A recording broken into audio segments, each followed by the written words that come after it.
The cold glow of the television flickered across the Dawson family's living room, casting pale light on the quiet evening. 10-year-old Lila sat frozen between her father, Ethan Dawson, and Officer Liam Harper, her eyes locked onto the black and white footage playing on the screen. The shaky security recording showed a forest trail, gravel-lined and narrow, and Lila's small figure pedaling through, urgency in her every movement. "Watch closely," Officer Harper said softly, his voice low as he pointed the remote at the screen. In the frame, about 50 meters behind Lila, a dark shape emerged, a large German shepherd, its matted fur clinging to its frame and one ear partially missing. It didn't charge. It moved low, careful, its glowing eyes fixed forward. It was following, step for step, through the dim canopy of trees. Ethan leaned forward, worry etched across his face. "What's it doing?" "Stalking her." Harper didn't answer right away. He fast-forwarded the footage. Another camera angle appeared, this time catching the moment Lila was cornered by 3 teenage boys. Lila gasped softly at the sight of herself being shoved off her bike. And then, the dog burst into frame, growling, charging like a thunderclap. The boys scattered in terror, leaving Lila huddled behind the dog's stance. Ethan gripped the armrest of the couch. "That can't be." "It is," Harper replied gently, eyes still on the screen. "You need to see the rest." The next clip showed the old wooden bridge. Lila had stopped, unsure. From the opposite woods, 3 feral dogs surged forward. And again, the shadow behind her sprang into action, fighting with everything it had, wounded but refusing to back down. Lila turned to her father, tears now trailing down her cheeks. "He wasn't chasing me," she whispered. "He was protecting me." Ethan said nothing. On the screen, the dog collapsed, crumpling from exhaustion, only yards away from their home. In that single moment, the illusion of threat began to shatter, and the true story was just beginning. Redwood Glen didn't appear in travel brochures or trendy blogs. It was a quiet town tucked deep within the ancient redwood forests of Northern California, where time moved slower and the air was filled with the rustle of leaves and the occasional jingle of a passing food truck on the dirt roads.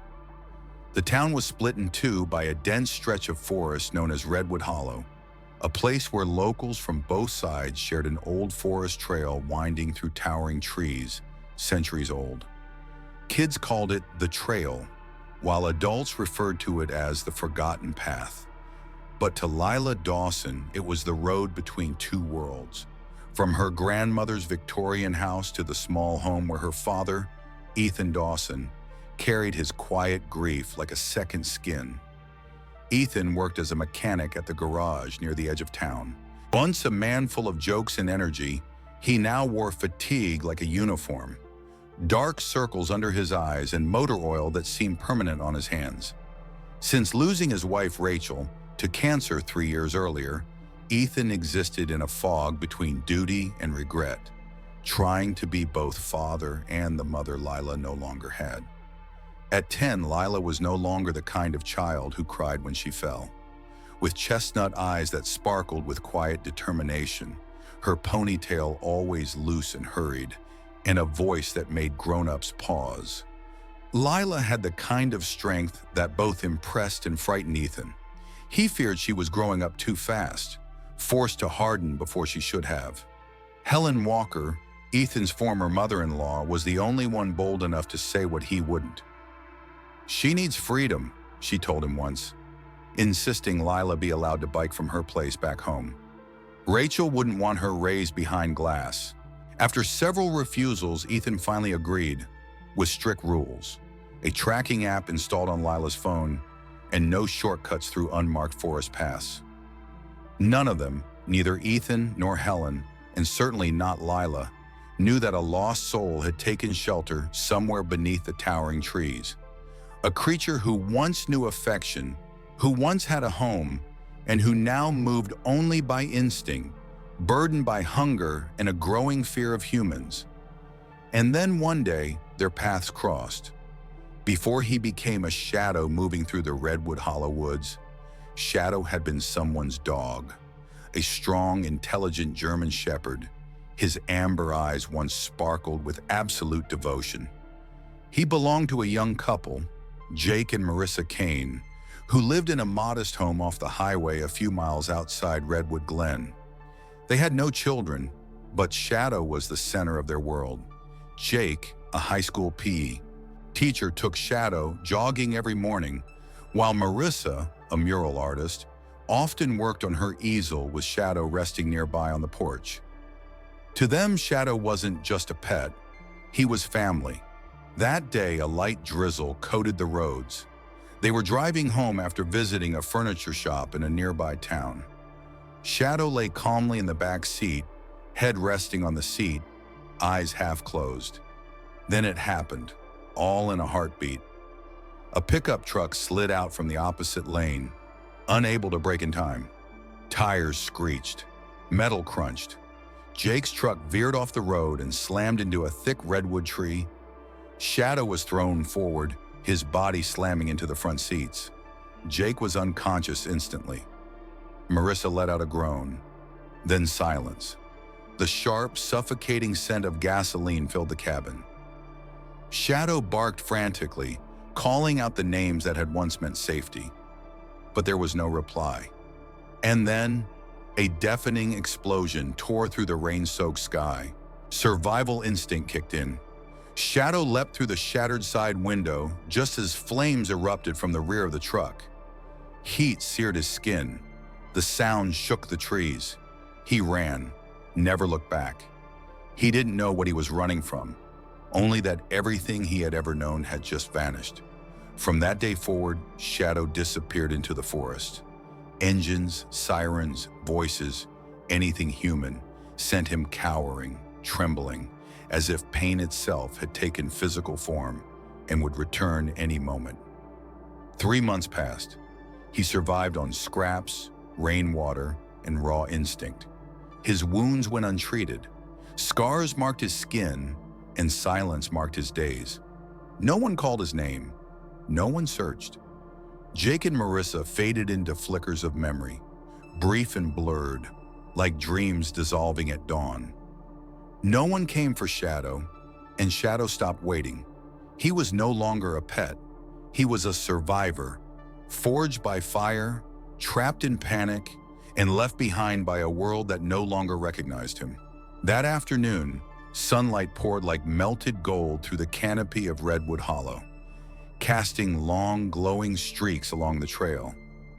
Lila Dawson pedaled steadily, her old blue bike creaking over the gravel path. Her backpack bounced with each dip, and sweat had already soaked into the straps of her purple helmet. She whistled along with the birds. The peaceful air made her forget the sadness in her father's eyes that morning.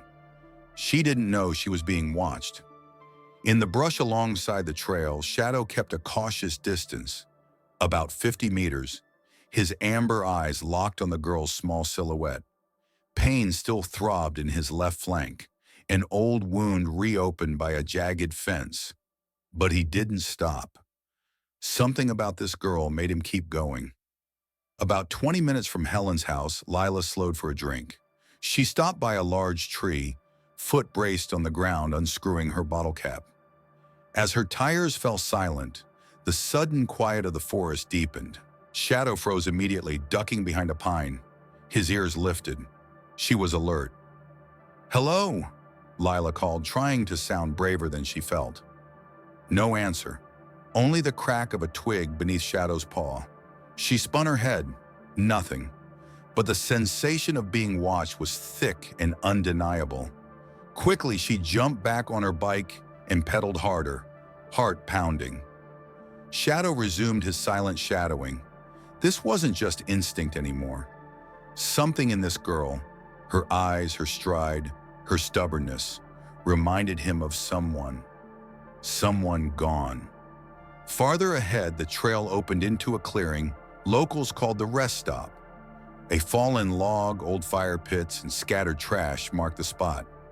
And standing there were 3 teenage boys, Nick, Jared, and Logan, older by at least 3 years, were the kind of boys elementary kids avoided even in school hallways. Lila recognized them instantly. Too late. "Well, look what the woods dragged in," Nick sneered, rising from the log. "Thought she'd take the long way around," Jared muttered, kicking a can aside. "I'm just passing through," Lila said, steadying her voice. "This is a public trail. And we're just sitting here." Logan grinned, waving an empty soda bottle. Nick stepped forward, blocking her path. "Does your daddy know you ride around alone like this?" "I don't want trouble," Lila said, gripping her handlebars tightly. "Neither do we," Nick smiled, grabbing the front of her bike. "But this ride looks kinda nice." "Let go!" Lila yelled, trying to yank it back.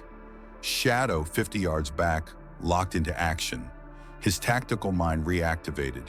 The girl was in danger. Response: engage. "Or what?" Nick challenged, shoving the bike, sending Lila crashing to the dirt, her knees scraping and bleeding. She cried out. As Nick reached for her backpack, a growl split the silence. Deep, feral, not like any normal dog. It was the sound of a creature defending what mattered. Shadow burst from the trees like a phantom, teeth bared, snarl echoing, eyes ablaze like forest fire. "Holy!" Logan shouted, stumbling backward. "Is that a wolf?" Jared whispered, paralyzed. Shadow stood between Lila and the boys, unblinking. Nick grabbed a rock and hurled it, hitting Shadow's wounded flank. He yelped but didn't move. Still shielded Lila, still guarded. More rocks flew, but finally Jared pulled Nick back. "Let's go! That thing's crazy!" The boys fled. Silence returned. Lila sat up, trembling, staring at Shadow. Her bloody knee pulsed. He turned, looking at her, not with aggression, but with sadness and purpose. She whispered, almost choking, "Who are you?" Lila sat there for a long moment, her heart pounding so loud she could hear it in her ears. The dog, Shadow, stood less than 10 paces away, silent as stone in the woods. The wind slipped through the trees, brushing strands of hair across her tear-streaked face, sticky with sweat, dirt, and blood. She didn't understand what had just happened. Why would a stray dog fight like that? For her. He should have been afraid of yelling, of humans, but Shadow was different. They stared at each other, a trembling child and a creature forged by solitude. Then Shadow lowered his head. He didn't leave. He didn't come closer. He simply waited. Lila stood up, wincing from the pain in her knee. She gripped her bike tightly, stepping toward the wooden bridge ahead, the only way out of the forest. Shadow waited a few beats, then followed, keeping his distance as always. The covered bridge appeared ahead, weathered, gray, its planks warped with age. Beneath it, a rocky creek sat mostly dry, save for a few puddles from the last rain. On quiet days, Lila liked to slow down and listen to the soft echo of tires on wood. Today, the first sound she heard was a vicious bark, sharp, loud, and close. Two large dogs burst from the far side of the bridge. No need for introductions, Lila recognized them instantly. Moore's junkyard dogs. Known for biting chickens, chasing kids, and being left unleashed far too often. She froze mid-bridge, her bike tilting sideways. Behind her was Shadow. Ahead, two growling beasts. Below her, jagged rocks. No turning back, no way out. Her breath shortened, her lungs tightened. No one to call for, only rotten planks, shallow water, and fangs. From behind, footsteps, measured, steady.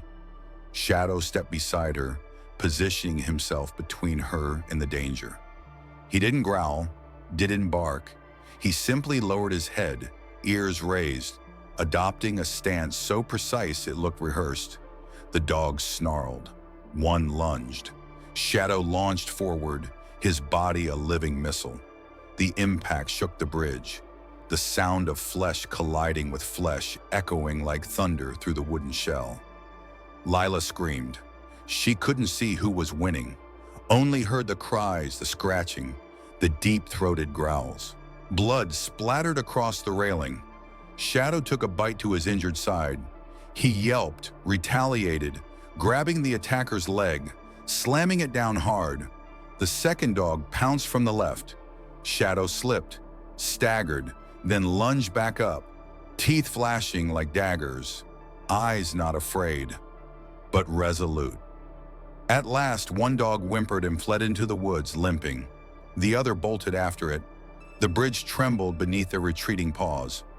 Only Shadow remained, bloodied, limping, but still standing. He turned to Lila, eyes tired but calm. She backed up, eyes wide, not with fear, but with awe. "You didn't leave me," she whispered. Shadow didn't respond. He bowed his head, then turned, leaving behind a blood-stained bridge and a heart that had just begun to open. Lila couldn't remember how she'd gotten away from the covered bridge. All she knew was that she never looked back, never stopped. Her eyes blurred with panic and something heavier, guilt. Behind her, Shadow kept following, not with urgency or aggression, but steady, deliberate steps. Every stride defied his instinct to flee, defied the memory of being abandoned.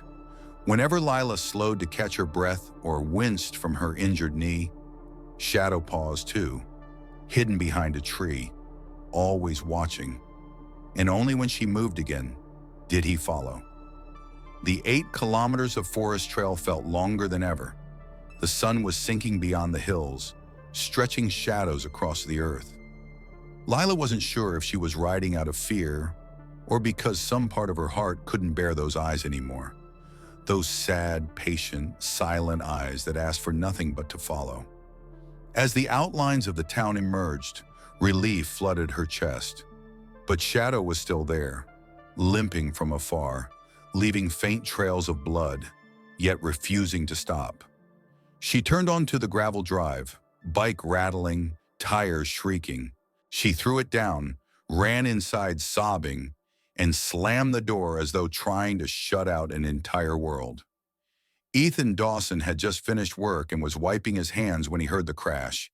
He rushed in to find his daughter pale, breathless, her knee bleeding. "Lila," he cried. "What happened?" There was a dog," she gasped, voice cracking. "It followed me. Then these other dogs came, and it fought them off for me. But I was scared. I don't know if it wanted to hurt me too." Ethan pulled her into a tight hug. He couldn't make sense of it all. Just the words. Dog, blood, fighting, fear. Outside, Shadow appeared, dragging himself down the gravel path. Every step left a smudge of blood. His fur was matted, his eyes drained. His left flank was torn and bleeding badly.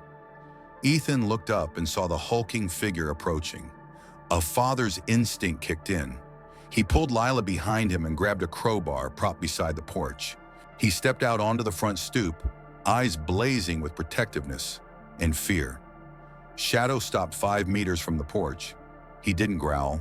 He didn't bark. He just stood there, tired, trembling, waiting for something or someone. "Get back!" Ethan shouted, raising the crowbar. "Go!" Shadow didn't move. Just then, a police cruiser turned down the dirt road, lights flashing. Officer Liam Harper stepped out and immediately took in the scene. A father shielding his daughter, a bloodied dog, and a storm of tension in the air. "Ethan," Harper called, firm but steady. "Don't do anything. Step back." Ethan turned. "It followed my daughter home. I don't know what it wants."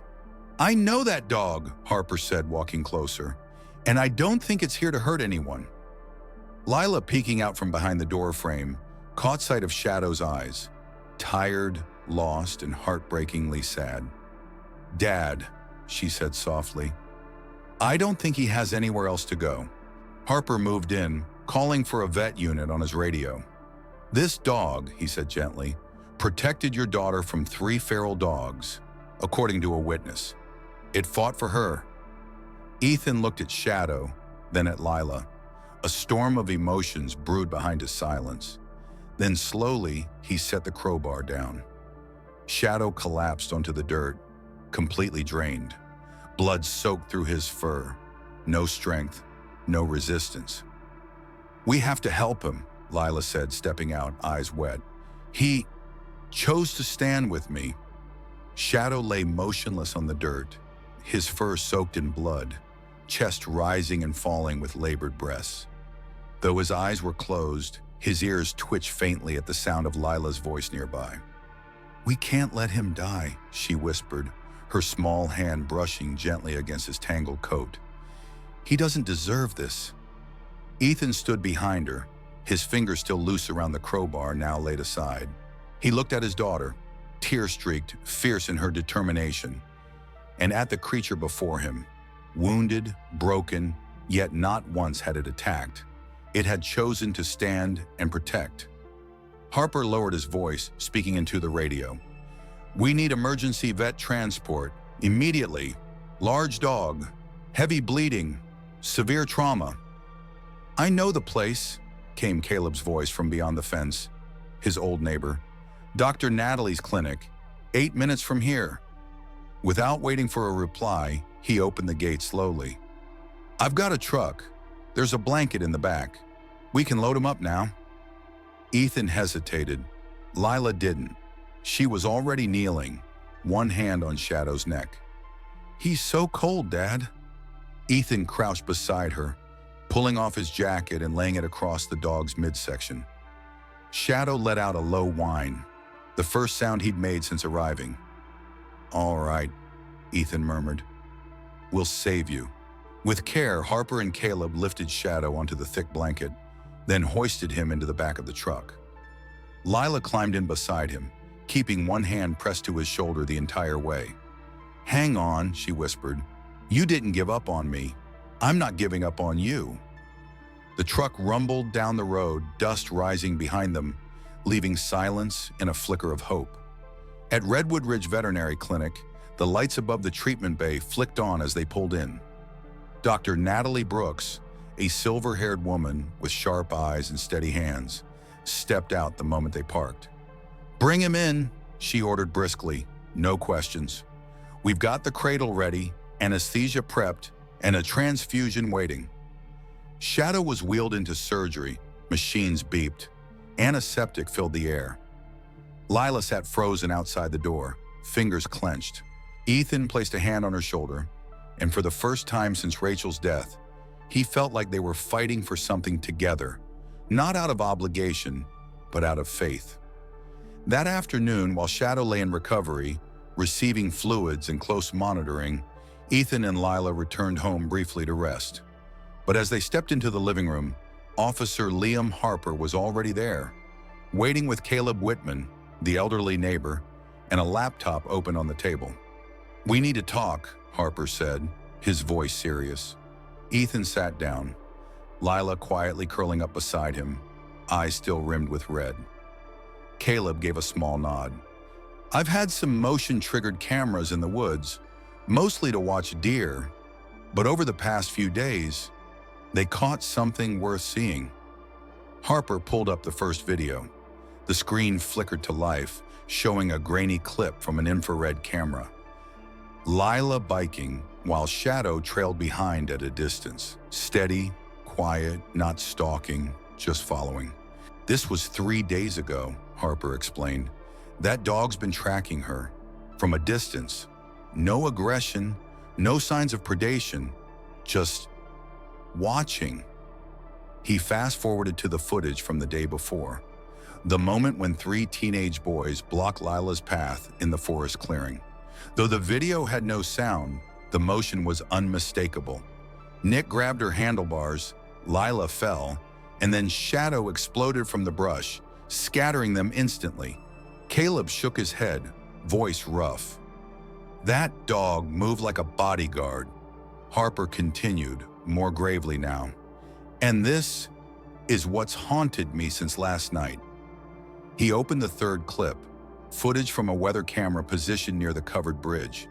In the frame, a white van idling a short distance away, engine running. When Lila appeared, the van stayed put. But when the wild dogs attacked and Shadow sprang into action, the van immediately reversed and drove away. "You see it?" Harper asked Ethan. "That van wasn't a coincidence. And when the dogs showed up, it left." Ethan frowned. A chill ran down his spine. "If Shadow hadn't been there," Caleb said quietly, "she might not have made it home." Lila lowered her head. Ethan looked at his daughter, then at the screen. The final frame showed Shadow standing between her and danger, bleeding but unyielding. Ethan clenched his jaw. He was beginning to understand.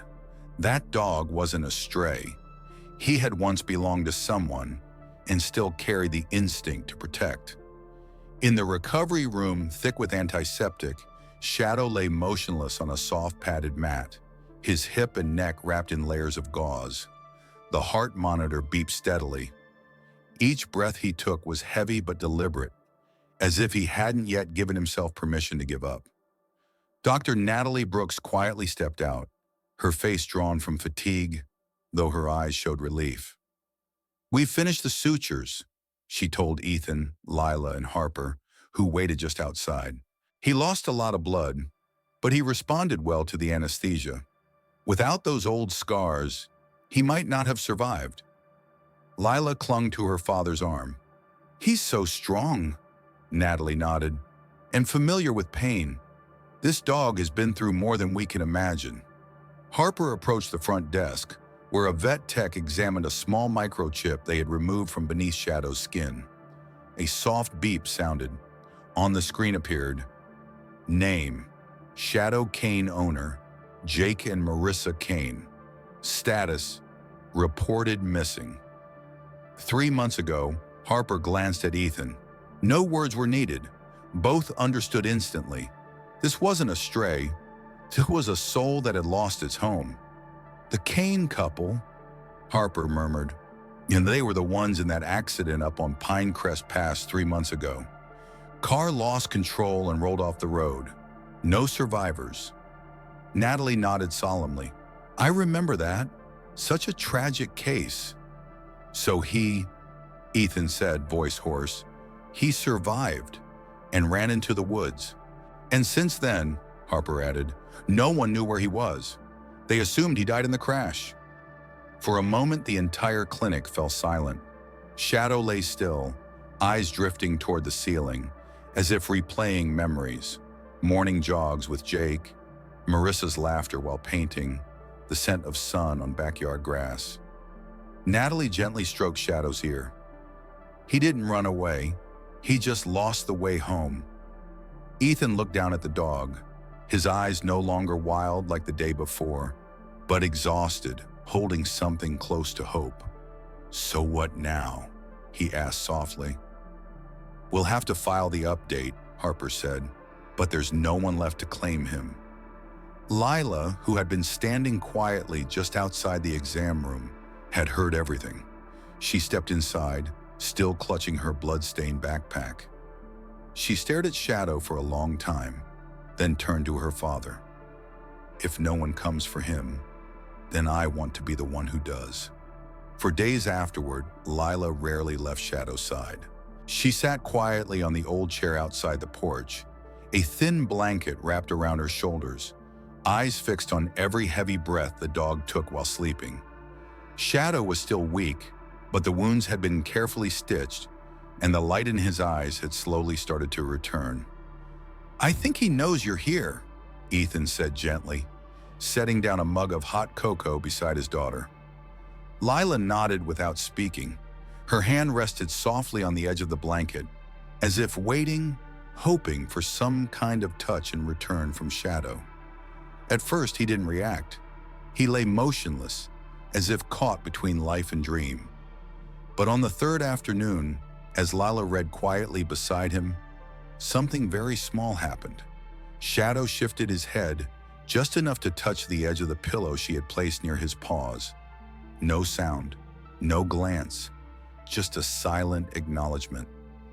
Lila stopped reading, looked down, and for the first time, she truly smiled. "I think he's starting to trust me," she told her father that evening. Ethan looked at her, saw that her eyes had softened, less guarded. The strength was still there, but now layered with something new: trust, compassion. Since Rachel passed, Lila hadn't let anyone in. But Shadow, a soul just as wounded, had found his way into her closed-off world, not through words but through action, through shared scars. As twilight settled and Shadow fell asleep again, head still resting on the pillow Lila had offered, Ethan murmured, "Maybe she's not the only one who saved him." Ethan Dawson wasn't a man who changed easily.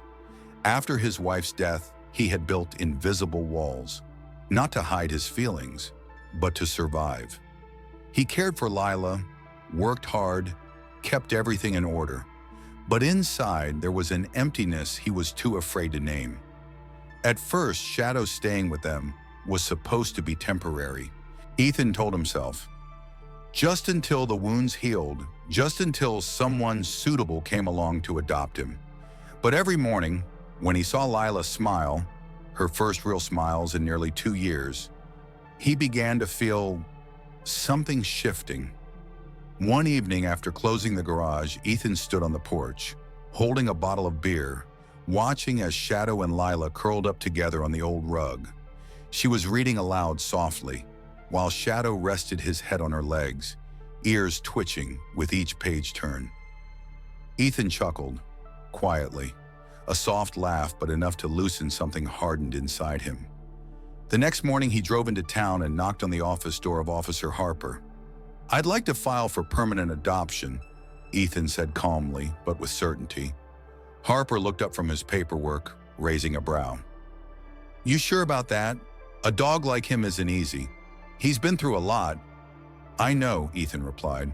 "So has Lila." Harper paused, then nodded.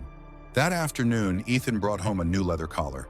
Engraved on the tag were simple words: "Shadow Dawson, you're home now." When he fastened the collar around Shadow's neck, the dog didn't resist. He simply looked up and gently pressed his head against Ethan's hand, not out of fear, but as acceptance.